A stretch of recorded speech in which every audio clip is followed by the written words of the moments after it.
আসসালামু আলাইকুম ভিউয়ার্স। আজকে আমরা করব নিউটনের দ্বিতীয় সূত্র হতে প্রথম সূত্রের প্রতিপাদন বা প্রথম সূত্রের প্রমাণ। দেখো, আমরা জানি নিউটনের দ্বিতীয় সূত্র হতে কি জানি আমরা বলো তো? আমরা জানি নিউটনের দ্বিতীয়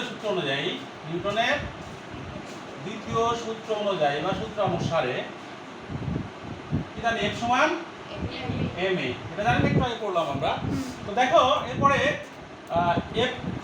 F যদি আমরা প্রথম সূত্রের দিকে তাকাই, তো প্রথম সূত্রে কি লেখা ছিল? বাহ্যিক কোনো বল প্রয়োগ না করলে, অর্থাৎ প্রথম সূত্র অনুসারে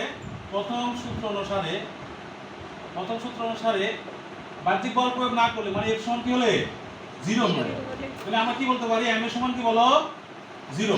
m এর সমান 0। তাহলে দেখো m, তাহলে এটা v - u বাই কি t ইকুয়াল টু কি হবে? 0। বা দেখো v - u divided by t সমান কি হবে? 0।